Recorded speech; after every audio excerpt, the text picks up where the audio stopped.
And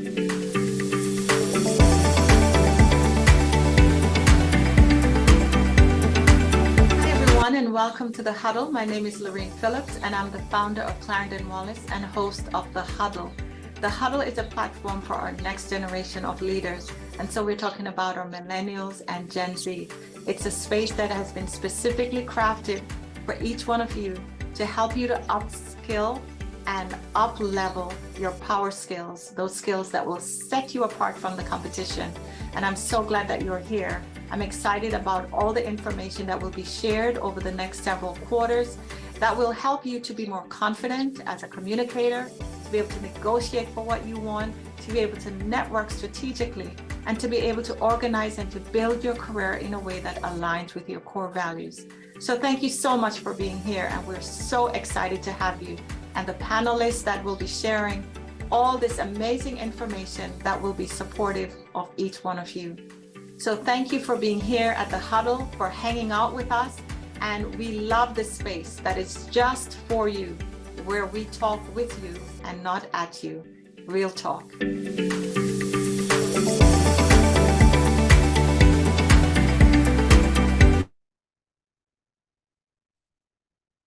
Hello, hello, hello. Welcome, welcome, welcome. I am so happy to have you here. First of all, can you hear me? I want to make sure that you can hear me. So for those who are on the screen, perhaps a thumbs up. For those that are off camera, give me a thumbs up. We're in a virtual space, so any feedback is wonderful feedback. Thank you so much. So I'm so delighted to be here. My name is Lorraine Phillips, and I'm the host of the Huddle. Through our company, Clarendon Wallace, we are delighted to host this quarterly event where we seek to inform and inspire our Gen Zs and younger millennials.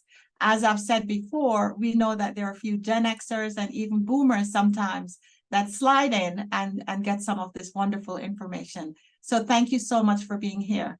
Now, when we started, we ran a poll to determine what your knowledge level is like as it comes to careers in insurance. And I am going to share the results. Let me know if you can see that. Thumbs up, feedback, anyone? Can you see the results? Thank you, Jason. Great job. Thank you. All right. So we see that 29%, so just under 30% feels very knowledgeable.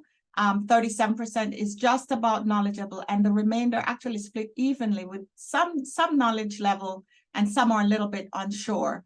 So it's very interesting to find that almost 30% of the people that are on this call consider themselves very knowledgeable. So I am assuming that they are here to support or to find out what's new that is going on in the industry. So I am going to be sharing my screen in a minute, and we're going to jump right in. Okay.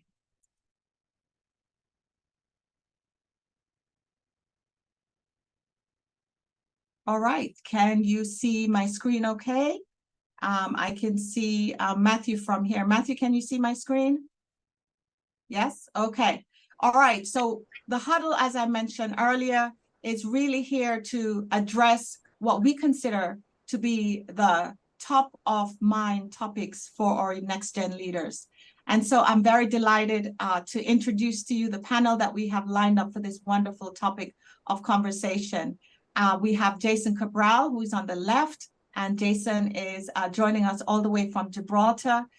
We're going to fill you in a little bit on Jason, Joyce, Connor, Matthew, Iman, and Margaret as well. We'll give you a little bit about their bio, and you'll be able to read, and I will just summarize it.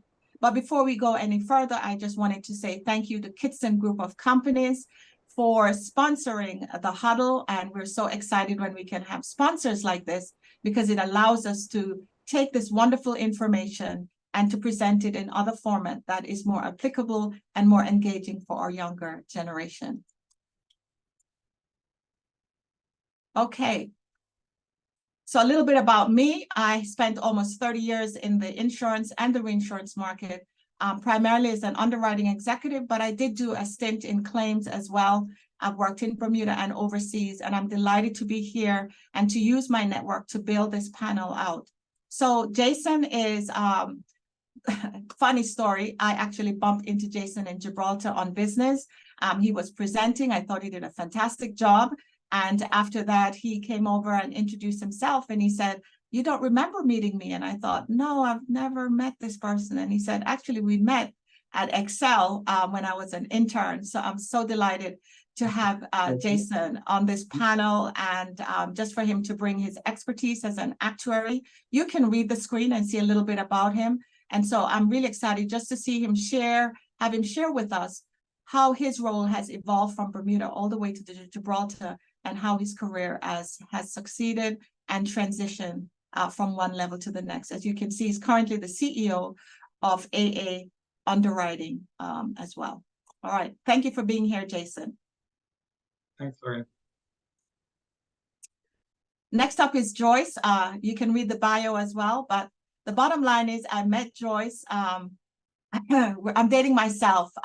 Joyce, you were probably around 18/19 at Bermuda College when I just started in the market, and I was presenting on careers in insurance. My, how time has flown.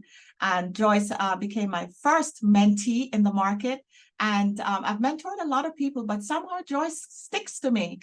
So she has really done the journey with me, as well as I have done the journey with her. And I've just been so delighted to sit off court and to watch her progress, and as a professional, as a leader in her company and in the marketplace. And now she is working in Atlanta, Georgia, where she is Senior Vice President and Regional Executive for Allied World. So she has a lot on her shoulders, at the same time raising a teenage daughter. And I know she has 2 dogs, and her husband is there as well, supporting her. So thank you so much for joining us remotely as well.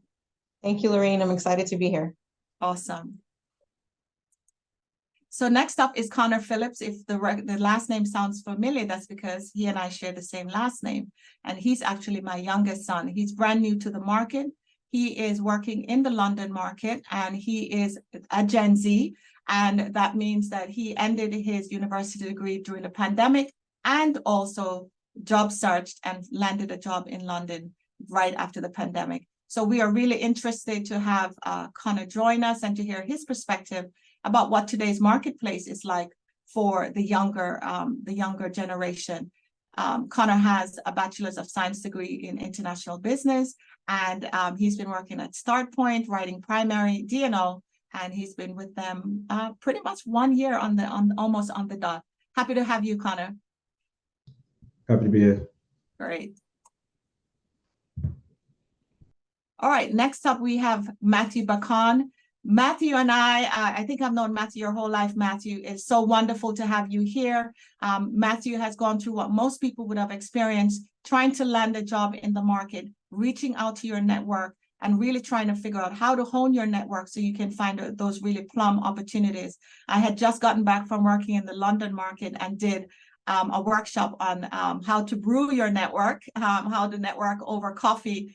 And he actually invited me out to coffee with a notepad and asked a lot of good questions. So thank you so much, Matthew, for making the time to be here. You can see his bio on the screen. He's a second generation in the marketplace. So is Connor as well. I know his parents have been in the market for many years. As you can see, but he has a bachelor's in management and finance, and he holds the RPLU designation. Thank you for being here, Matthew. Yes, thank you, Lorraine, for the invitation. Excited to discuss all the opportunities in the Bermuda marketplace. Awesome. I love that energy. And Iman, thank you so much for being here. You can come on screen. Iman, I met in London. Someone called me up and said there was a Bermudian in the market that was looking to find an opportunity. Could I meet her for coffee? And I said yes, which I often do. We met for coffee. She had some great questions. I gave her some directions, and the rest is history. As you can see, she's flourishing. She holds an undergraduate, and she also has her master's degree in insurance and risk management and holds her ACII. Interestingly enough, we've been fortunate to have Iman return to Bermuda to work in the Bermuda market. So she has a little bit of both the London market and the Bermuda market experience. So thank you, Iman, for being available and for your time. Thanks for having me. Awesome. And we're rounding out the panel with Margaret. Margaret, I've met before. And, you know, as I mentioned earlier, I did spend some time in the claims area. And so I have a front row appreciation for the value that understanding claims, how that really elevates your performance as an underwriter. Because as an underwriter, you are writing against the possibility of a loss. So knowing where the claims are, where they can come from, what can impact your policy, what may impact your policy that you may not have thought about, is a wonderful, wonderful gem of information and skill set to have. And I really wanted to have the claims angle on as well, because so many times when I talk with young people, the first thing they say is, oh, I want to be an underwriter so I can make a lot of money. Okay.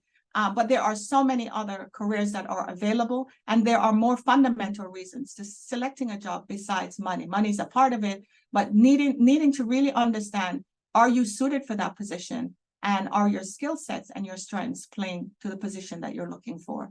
So that's my introduction. I'm going to stop sharing. I'm going to get into the room, and we're going to pull up our first set of panelists. We're just going to spotlight them so that I can see them clearly, so that you can see them clearly, and we will get going. So we're going to start with our Bermuda crew, simply because they're closer to home. They're like a block away from me, most of them. So I'm going to jump in with Iman.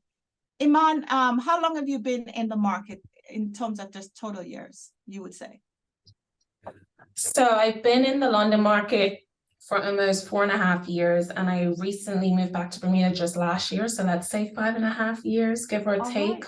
All right. So yeah, so about 5.5 years. And then obviously I had some intern experience prior, but in the market as in professional lines would be about 5.5 years. Okay. All right. Thank you. And I'm glad you mentioned that you did some internship. I'm a huge fan of really leveraging internships to find opportunities and to get those relevant work experience as well. So Iman, if I've never ever heard the word underwriter in my entire life, I have no idea what it means. I'm thinking all kinds of things. How can you explain in plain English, what does an underwriter do?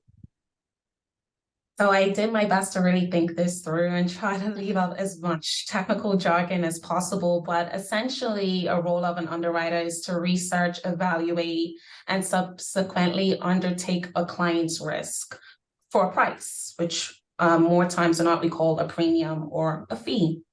The premium that's charged is usually based on the probability or likelihood of there being a claim. So that's kind of in plain terms. I'm happy to go into detail or give an example specifically to what I do in professional lines. Okay, that is perfect. So another way that we can do that is, say, for most Bermudians who get a bike at 16, you get insurance, right? So the thing that you're insuring is the bike, and the loss that you're insuring yourself against is having an accident.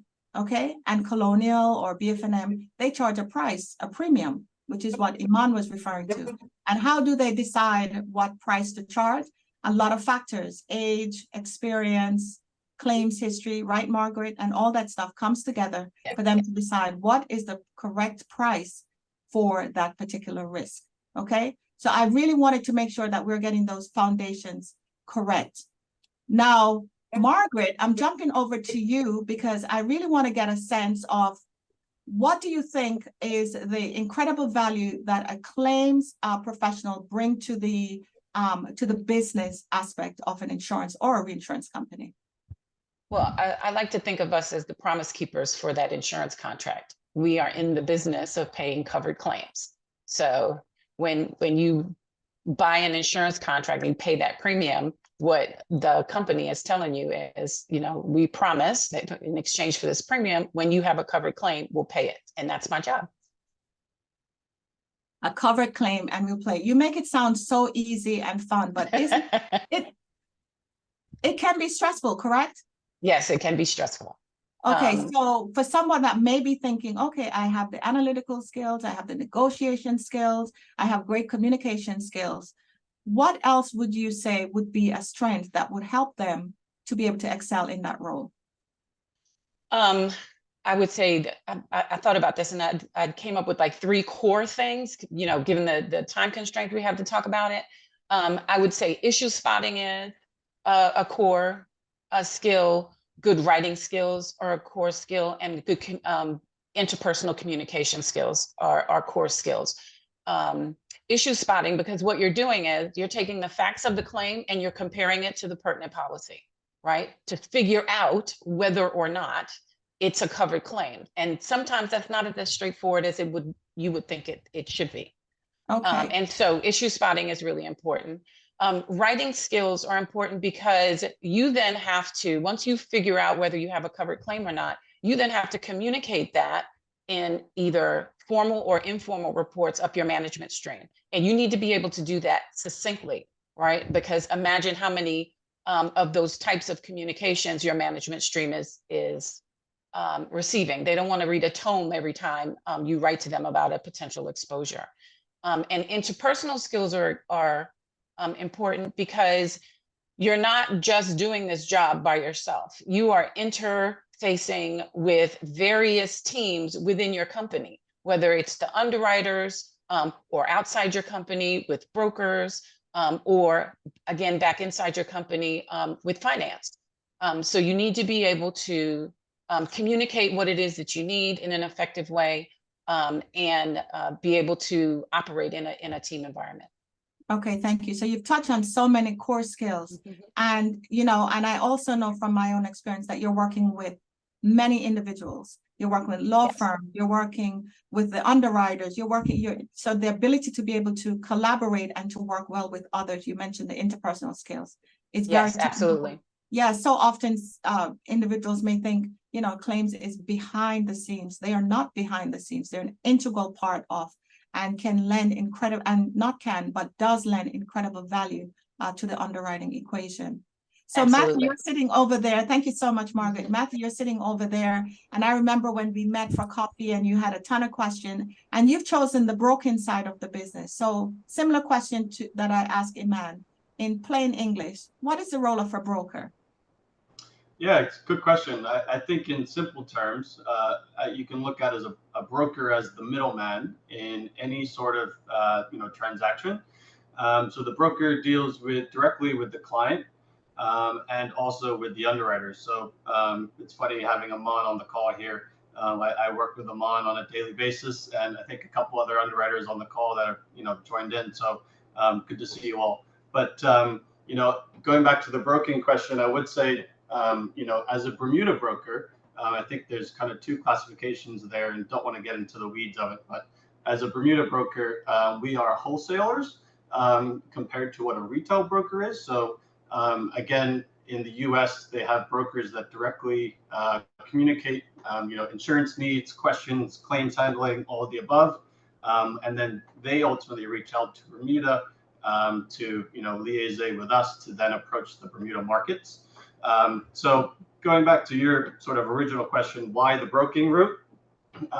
You know me, I'm a personal guy. I like to talk to people, have a lot of connections throughout Bermuda and the U.S. and in London.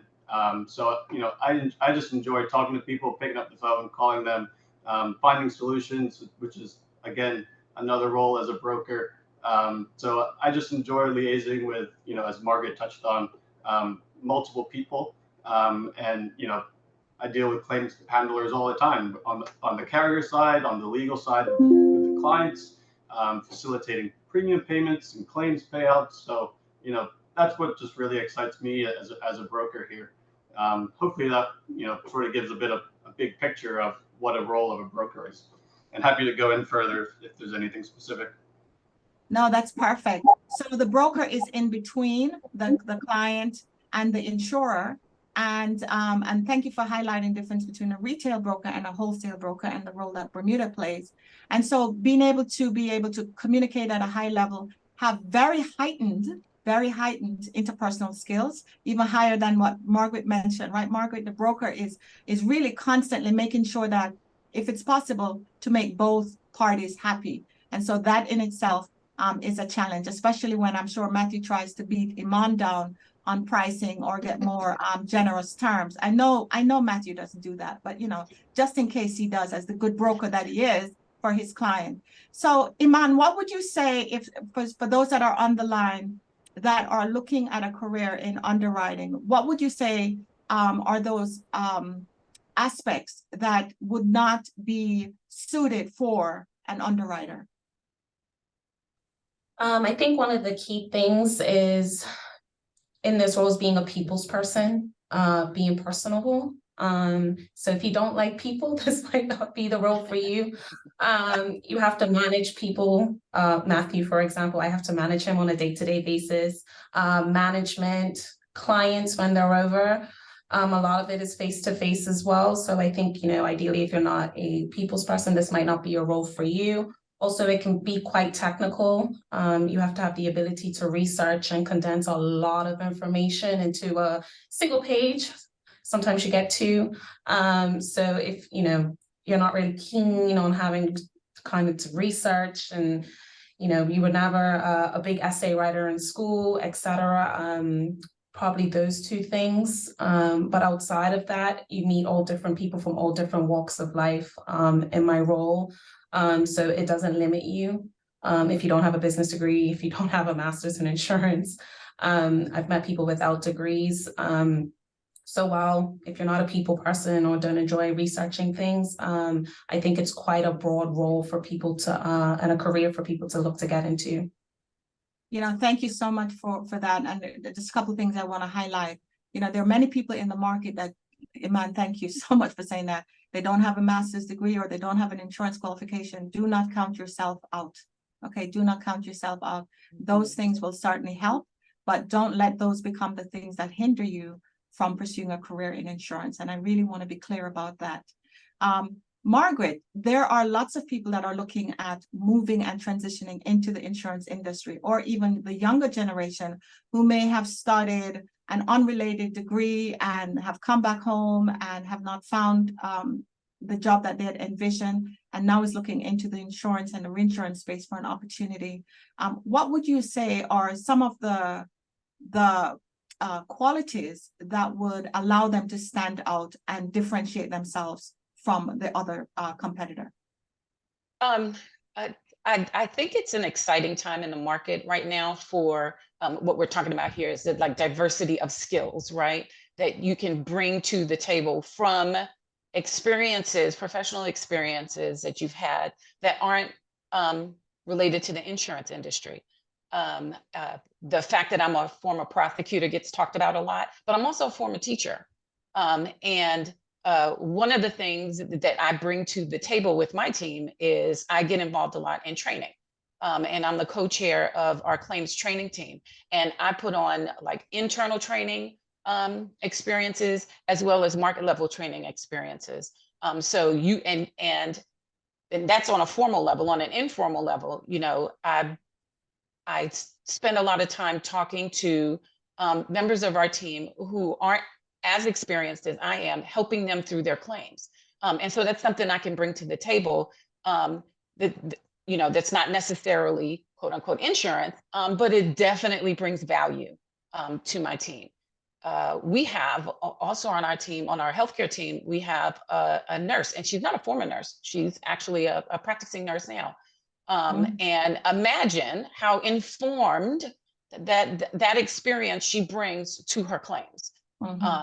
So I think when you think about coming into the insurance industry, not so much like the specific job title that you're doing that you need to be thinking about, but what skills are you amassing to yourself? What skills are you honing in that space that you can bring and add value in the space that you want to occupy in the insurance industry? Yes, thank you so much. And the industry is changing, thankfully, and it is adapting to making sure that it is relevant. And from a claims perspective, I can only imagine what it's like to have that practical experience in. And it's the same when you look at cyber, writing cyber risk or broking it, having the IT and the cyber experts as a part of the knowledge level that is required to be able to be more intelligent about how you take risk. So thank you for saying that. So hopefully that will help, you know, individuals that may be on the call that may be doing something else, but maybe looking at how they can leverage their existing skill sets to perhaps move into the industry. So I will ask this question of the next panel in a few minutes, but I'm curious from your perspective. We've kind of gone through what's called a pandemic, a 1 in 100-year event. And we have all had to adjust in terms of how we work and what that looks like. So Matthew, what has been perhaps some of the biggest change for you, if any at all, coming out of the pandemic and really settling into your career? Yeah, I think that's a fair question. I mean, ultimately, I started in the insurance industry during COVID, so everything was virtually on Zoom or Teams or whatever platform you want to use. And so, you know, I, again, very much, as I mentioned earlier, enjoyed the personal skills, personal FaceTime. So sitting around a conference table like this and you know, touching and shaking people's hands, that was all lost. And that was very disappointing. But I think another skill that is also important to note here is, you know, being adaptable and being flexible in times of, you know, call it crisis. You know, being able to move with the times and, you know, just accept the fact that, you know, we're not having in-person meetings. We're going to move to Zoom and everything virtually. So, and the business world still goes on. So at the end of the day, unfortunately, I wasn't, you know, blessed with the opportunity to have a lot of those in-person meetings and dinners and, you know, conferences and offsite visits. But I think as we move out of that world, it's also getting back to that and getting people comfortable in a way that getting people coming back to the office. I think that's important. Working from home is great. It's flexible for your, you know, personal style and lifestyle. But at the end of the day, you know, collaborating on a team in person is so much more effective. And so, you know, shifting back to where we were before is you know, I think pretty important. And so again, that's something that you just kind of have to roll with the punches there. But in terms of, you know, the skill sets in getting into insurance from where it was, call it 5 or 6 years ago before COVID, to where we are now is, you know, just being able to have those personal skills, go out and meet people for coffee, ask questions, get out in front of people instead of just, you know, sitting behind a Zoom call all the time. You know, hopefully that answers your question, but yes, yes, it did. It did. You know, I had the privilege of, you know, always having that face-to-face interaction. And let's be clear, this industry is a people business. It is built on relationships. So it's very important that as much as we're in this hybrid, which is, you know, we're doing both in person and we're doing virtual, and that will continue. I don't see that changing. As you develop your network, constantly look for opportunities to get in front of individuals. There's something about the human connection and about being able to look at that person eye to eye and being able to make that magical connection, because this business is really built on relationships. Iman, what has the hybrid work environment been like for you, if at all, any challenges? Yeah, so I was in London at the time of the pandemic. I actually came back home for the first half of the pandemic. So I actually had the issue of the time difference. So I was up quite early, but knocking off quite early as well, which was actually nice. And the US loved it. I mainly worked with my US colleagues based on the East and West Coast. So they loved that I was around a little later than most of my team.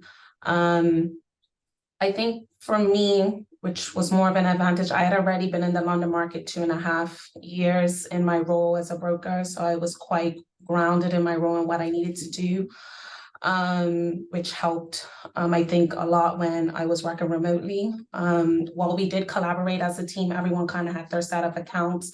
And if you needed help, you just kind of raised your hand and my manager was there to assist when needed. I think, again, similar to what Matthew said, it was just kind of getting in front of clients I think you can get a lot more done in person, especially with underwriters. I was able to just go to the pub or be like, let me take you out for lunch and we can discuss this and we can go back and forth. And I would get them to sign my slip there and then and say, here you go. Especially going into Lloyd's, et cetera, and getting things done a little more quickly and sharply, where you can send a million emails, but and you could probably have a phone call, but it's a lot easier still for them to decline a risk. So I think that was kind of one of my biggest struggles. Now getting back to being in the office, it's my preference personally. I'm in every day. I like being with my team. I work on a small team. It's only 3 of us. We collaborate, we run our ideas and thoughts across each other, where we're more likely to try to figure things out on our own if we're home. But I do encourage flexible working, because there's times where I might want to stay home. I can cook, clean, get things done and work at the same time and make better use of my time. So I think that's where it could be an advantage to me. Being in a small island like Bermuda, it takes no more than 30 minutes to come into the office. So again, in comparison to when I was in London, I think having being in the office is more of an advantage here than it was in London. London, I had a longer commute, and then you just kind of find that you don't make great use of your time with the commute, et cetera. So I think it just depends on your role also. If you have a role that's not so client facing and you're experiencing your role and you're set, I can see how working from home will work for you. But for me, in my role, it's just a lot more advantageous to be in person and to be in the office. Thank you. So it's really finding that right balance for you. And for those that may be in a non-facing role, don't forget the advantage of being in the office and connecting with others in the office, because you have no idea where your next opportunity may come. It may come from another department, another area, and people knowing who you are and running into you and connecting with you can actually create an opportunity for you. So it's really finding that nice balance. All right. So I'm going to switch gears real quickly to the international group. So I'm going to be chatting now with Joyce and with Jason and with Connor. So Simone, if you can spotlight them so that I can see them clearly, that would be really supportive. So Joyce, I'm going to jump right into you because you're right there on my screen. And I just want to hear a little bit about what took you from Bermuda to Atlanta and why? Why did you leave this beautiful island? Let me find the mute button there. Yeah, so great question. Yeah, so I really was looking for another challenge, to be honest. I had been with Allied World for 13 years in the Bermuda office, in the Bermuda market, and I was looking for more of a challenge. I had spent a lot of time in the US for school. I graduated from University of Hartford in Connecticut, and I was looking for a broader experience, really to broaden my horizons in the US market, because again, I had kind of grown up and learned the Bermuda market. So I ended up in Atlanta, Georgia, working on a larger national book of business, and was promoted several times into the current role that I am in now. So I moved with Allied World at the time and still am with Allied World. So that's interesting. So what is of note here is that although you've stayed with the same company for over a decade, you've had multiple roles within the company. So you have had an opportunity to really develop and to grow and not necessarily having to change company in order to achieve that. So thank you for sharing that. And also, for many people that may be thinking, oh, is working overseas an option for me? I would say it is an option. Just like Joyce was able to leverage her relationship with her company here in Bermuda to find an opportunity overseas. That's also another way that you can access an overseas opportunity. Sometimes, in my experience, it's an easier way to do it is start with the strong Bermuda base here, where a lot of the decision makers are, and you're in front of the right people and you're talking to the people that are the decision makers and express to them a desire or an interest to consider an overseas opportunity. Just ask for what it is that you desire. So Jason in Gibraltar, again, I met Jason many, many years ago at Excel. Jason, tell me a little bit about, did you just, were you always good at math and then you just decide you were going to be an actuary? To be honest, I think I liked math. I thought it was okay, but was it my favorite subject? Probably not. When I was trying to figure out what I wanted to do, I was probably 15 or 16, and somebody mentioned actuary. I went and spoke to a few actuaries, and I think Bermuda actuaries are a different breed as well. If people know some actuaries that are in Bermuda versus some overseas, they're slightly different breed. A lot of the Bermuda actuaries are have underwriting roles, have quite broad roles as well. And the actuaries I spoke to are kind of rock star actuaries almost. And they were like, oh, if you're okay at maths, but you like people and you like to do business and everything, then yeah, this might be an area for you to go into. So yeah, I decided to go in just after speaking to 3 or 4 different actuaries on the island. I like that. I like the fact that you took the time to speak with other people that are in the career that you are considering, so that you can get some practical information and understand what is it like in the day of the life of an actuary. Oh, Jason, I have a lot of actuary jokes. I can tell you about that later. Lots of but just to really find out, and that's another tip as well. If you're interested in a role or interested in finding out more about a role, go and do your research, go on LinkedIn, do a search and find out who are those individuals that are in those current roles. And, like Matthew said earlier, ask for a coffee meeting and just come with your notepad like Matthew did when we met a couple of years ago, and just ask those great questions to get some insights. So Jason, how did you end up in Gibraltar of all places? Yeah, it's a bit of a long story actually to end up in Gibraltar, so I'm smearing my eye as well. Anyway, so I started off working initially in Bermuda for XL Re, and when I was over XL back then, now XXL, and actually when I went to study as an actuary, I really wanted to travel, and that was I always knew I wanted to travel overseas and get overseas experience. So my goal was London initially, and I was like, okay, after 1 year in Bermuda, I kept on pushing. I want to go to London. I want to go to London. And they eventually moved me out to London. I was there for 2 years with XL. And then the financial crisis happened. And it was, quite a difficult time. They were closing down my division.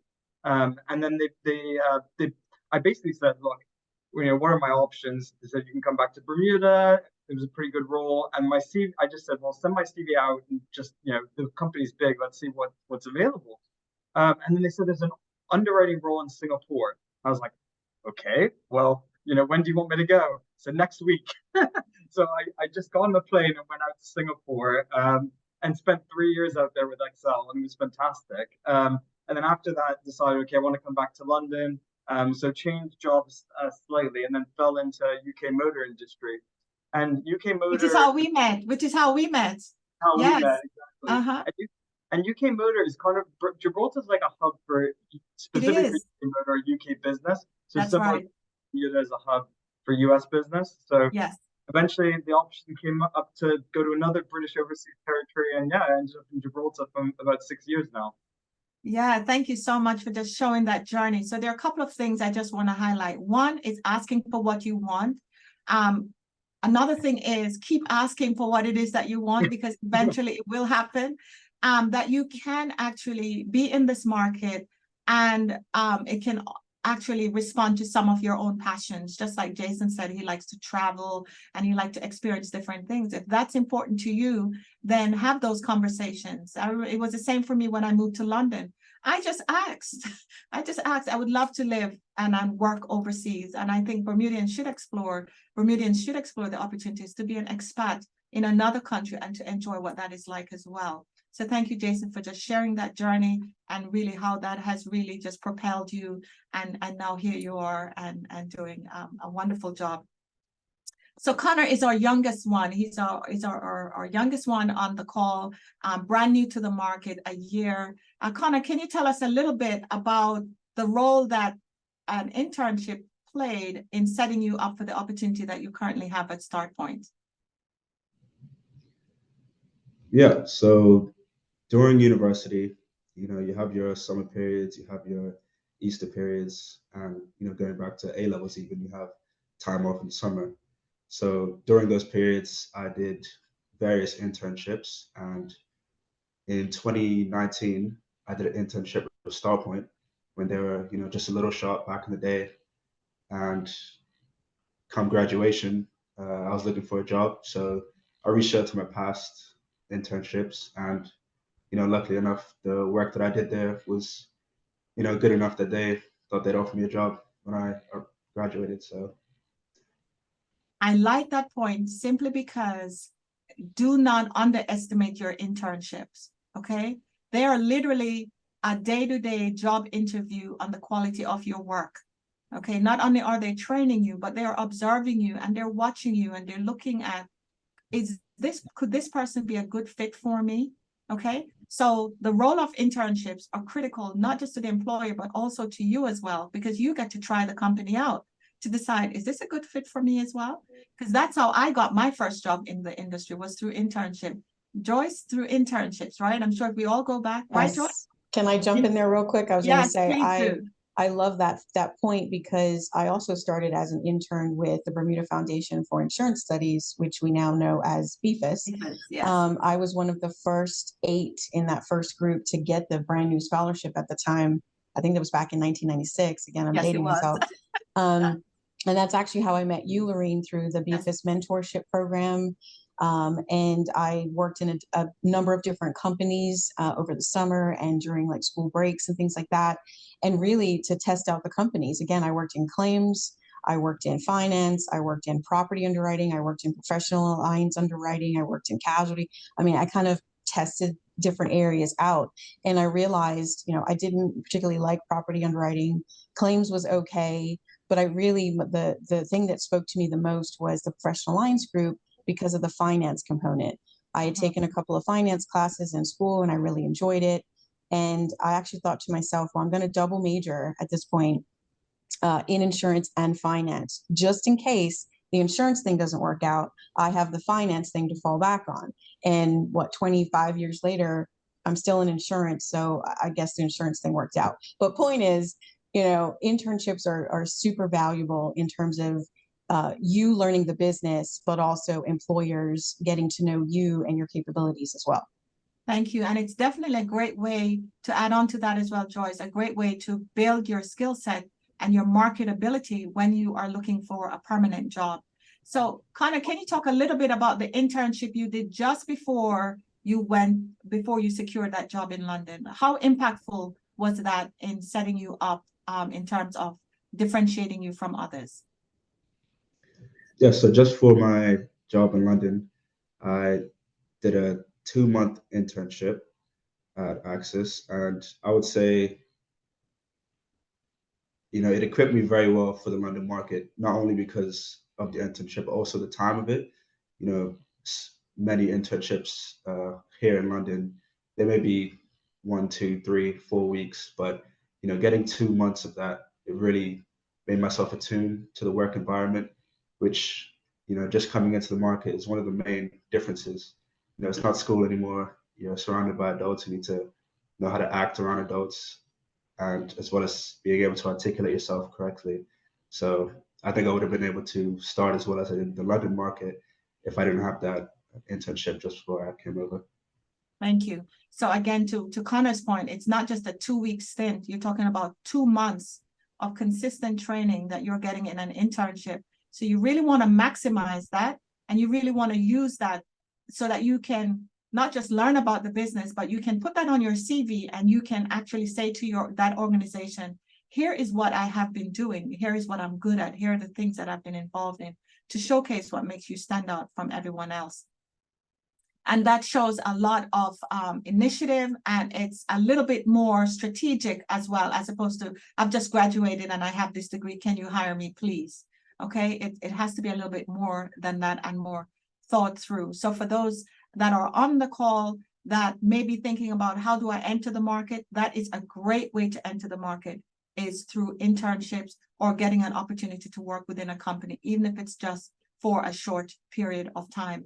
So Connor, there are many people that are also still looking for jobs now, your age and even younger. What one advice would you give to them? my one advice to them would just be to start early. You know, everyone's looking for a job in your year group. So one of the best ways that you can differentiate yourself is by starting early. You know, in my final year, I was applying to jobs, but when I graduated, 2 months into the year of my curriculum started. So a lot earlier than others. And I think that's one of the main things where you leave yourself maybe 2 months, 3 months to find a job when, you know, there's a lot of competition out there. So I think if you start early, you have a better chance of getting a role when you graduate. Thank you. So timing is everything. And I know firsthand, Jason and Joyce, you can relate, and Iman can relate as well, that you're not in Kansas anymore when you're competing in in large countries like the UK and the United States. You are competing with thousands and thousands and thousands of people. So the earlier you can start, the better it is. And for those that are home-based and in Bermuda, it is even, it's easier because, you know, it's more local and it's a smaller footprint and it's easy to cover. To Iman's point, anywhere is about 30 minutes into the city.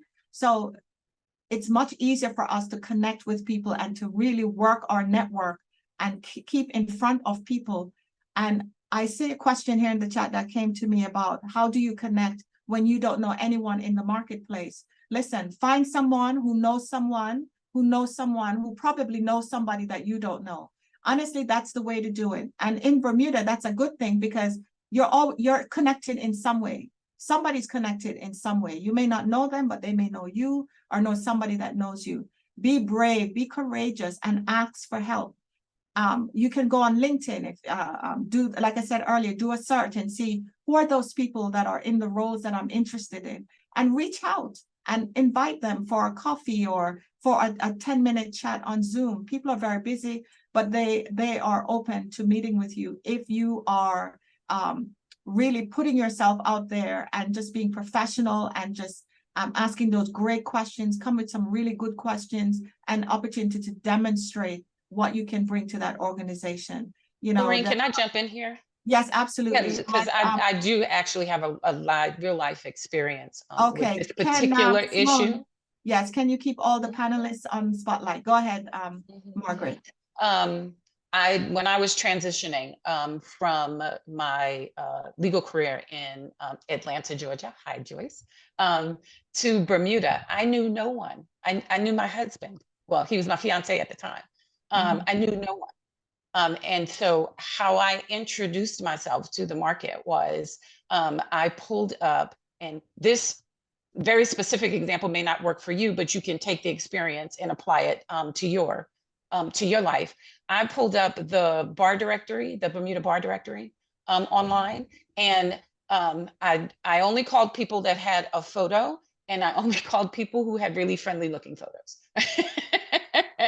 And I told them, you know, I was getting ready to move to Bermuda. I was interested I was going to have to change careers and was interested in the insurance industry. And would they mind either having lunch or a coffee with me or breakfast with me to talk to me about the field and who I should connect with and who they could put me in touch with and what professional organizations I should be reaching out to and if they have that contact information.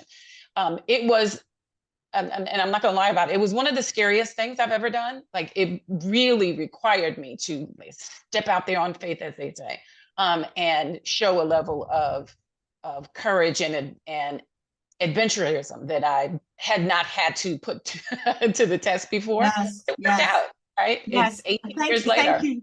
I'm really appreciative of that. Michelle had sent a note about the transition as an adult.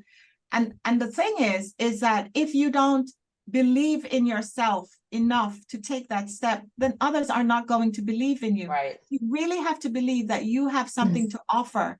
And I'm telling you that they will respond. And if they don't have the opportunity, they're going to be so impressed with you for taking the step. They're going to look into their network to say, you know, do I know someone that I think Jason would be a good fit for, or Margaret would be a good fit for, or Joyce, or Iman, or Matthew? They will go into their network because they've made such a wonderful connection with you. So be creative, and don't, You know, don't be your best kept secret is what I say a lot of times. Don't be out there just hoping that everybody knows how wonderful you are. Jason had to go and toot his own horn to get into Singapore and London and all over the place. Joyce, I know you had to go and ask and make a business case as to why it would be a good fit for you. And there's so many other reasons, right? But you have to be able to go out there and, you know, and I've been talking a lot to the younger generation most recently, and they're so discouraged because they've tried 2 or 3 times and it hasn't worked out. I suggest keep going, keep going, keep going. Okay, just keep on swimming. You know that cartoon, just keep swimming, okay? And just remain optimistic that something will open up. You've seen the panelists that are here. You can connect with each one of them on LinkedIn, and I'm sure they'd be happy to offer advice or information or a little bit of direction if you need it. Jason, you were just about to come off mic, Jason. Yeah, I think it's about as well, just trying new things and not being afraid to start at the bottom, depending on where you are. Sometimes the foot in the door is all you need as well. So it's, you know, even while you're looking for something else, now you're making connections, you're in the company. And when people recognize your talent and recognize your skill, then you will naturally move up. And I think there's a lot of opportunity in the industry. And also there's, I think, a lack of people in the pipeline coming through. So I think as more and more of us get older and retire, we need the next generation. And I think it's amazing Lorraine's doing this for the next generation. But we need the next generation to come forward as well to make sure that we have that pipeline coming through. So I think never be afraid to try something new. I think the industry can take you in a lot of directions. And it has to be what you enjoy as well. So you might start somewhere and end up somewhere totally different. I started as an actuary, but I ended up in underwriting and now CEO. So it just depends on where it takes you. Thank you. And also, Jason, to that point, because the market is so dynamic and because you are growing and you're evolving, it matches well. So as you start to move and you start to grow and you start to find out that you're really good at this or you're really good at that, then you can start putting yourself forward for new opportunities and then just see where that takes you. That's the wonderful thing about the industry. It is dynamic and it is constantly changing. So if you like variety like I do, then this is the place for you. You don't have to think that you have to sit in that one job for 20 or 30 years and that's it, or stay in that company in that one role. There are multiple roles in that company. It's just being courageous enough to dare yourself to raise your hand and say, I would love to be considered for that position. Now, can I add one quick thing before you move on to the next one? Just in terms of resources that might be helpful. Yes. And I know it was helpful for me, again, 20 plus years ago, but I think it's still relevant. BFIS is one, and the Bermuda Insurance Institute. My job as a summer student back then, I was going off to school to become an elementary school teacher. And my summer job at the time, my boss had said, this thing called insurance, and it's a great opportunity for Bermudians, and you should really explore this and that sort of thing. And I thought, how boring, insurance, what? Why would I do that? But I took his advice and I went to speak to the folks at the BII, and they were super helpful. And they were the ones that introduced me to BFIS, who then introduced me to the mentorship program, who then introduced me to other people. And so I expanded my network. So I feel like it's still a relevant piece of information today, and a good resource locally that people can tap into if they need to expand their network here. Absolutely. So BFIS for sure. BII doesn't exist anymore, Joyce. It's a little bit BII in Atlanta. I've been away too long. You've been away too long. But there's ABIC and ABER as well. There's a lot of information out there, and I mentioned LinkedIn as well because that's a professional website where you can really, like Margaret says, find those friendly faces with those pictures and really start connecting with people and really reaching out and asking for those wonderful for that information that that would really help to give you some direction and encouragement along your journey. Any other? I want to make sure Iman. I haven't seen her. There she is. Iman, you have transitioned. This is my last question as I wrap up. You have transitioned coming back out of the London market and you're back home. What would you say are some of the benefits of being able to work overseas and then to bring that talent back to Bermuda? I think for my role specifically, it's been my network that I've been able to bring. I still deal with London quite often about 50% of my submissions still come directly from London, and it's more times or not people that I know personally. So that's been one of the biggest, I think, advantages from coming from London and then into Bermuda. I'm able to bring my network with me here, get a lot of deals over the line, etc. Also the scale, the type of risk that I used to associate with while I was in London was quite large. They were quite complex and involved a lot of critical thinking. So that's helped me in my transition. Because for those that didn't know, I was at Marsh as a broker, and now I'm on the underwriting side for a year. So I think that's been really great in my role now. And it's also given me the confidence to go into the Bermuda market and network and get to know the people here. And a lot of the time, someone knows someone that I know. It's a really small market. And I think, I got really comfortable really quickly because of that. So I think my network's been the biggest advantage coming back home and then being able to expand on that network while I'm home now. Okay, thank you. So if you've been listening, you hear the word network, which is another word for building relationships. It's critical. And Iman is rebuilding her career. So she's moved from the broking into the underwriting. So she has to build a brand new network. Okay, so it's a skill that you're constantly honing.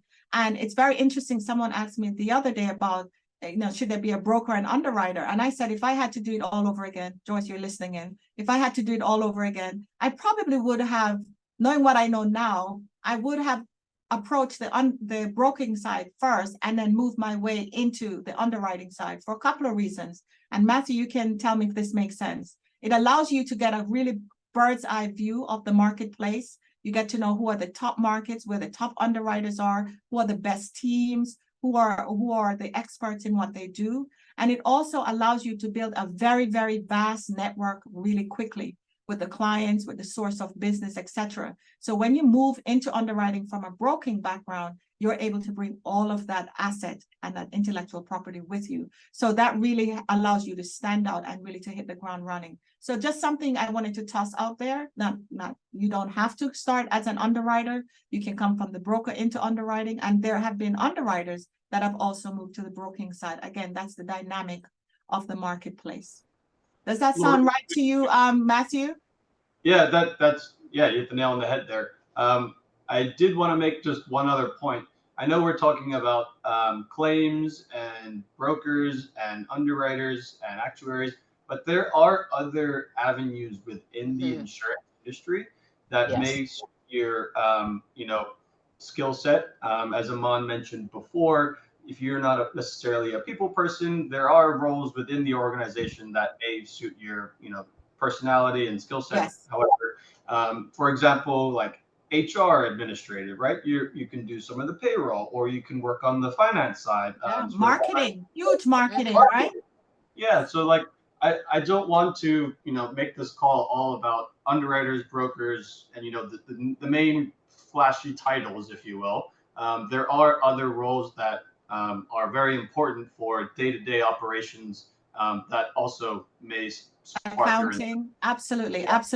And I'm glad you mentioned that, because by no means is this panel I would have there wouldn't be enough space on the Zoom to be able to accommodate that, but it's definitely a beginning of the conversation around what are the larger roles within the industry. But also, to your point, there are many other roles that support all of these roles, because insurance is a business and it has many skill sets that it requires in order to function at a successful level. So thank you so much for saying that. So if someone's on the line and they have a marketing, more creative background, yes, absolutely. Like any other organization, those skill sets are required. All right. So as I wrap up, just a couple of things I wanted to just highlight what's coming up for the fall for our next geners. This is your audience. This is the stuff that's interesting to you. You can just scan the QR code there and find out a little bit more about that. And for those that are looking for job search and really trying to hone their skills to get into the interview and to make sure they make that long-lasting impression, there's also an opportunity for you to sign up for upcoming webinar, and you can get a discount by putting in the word Huddle.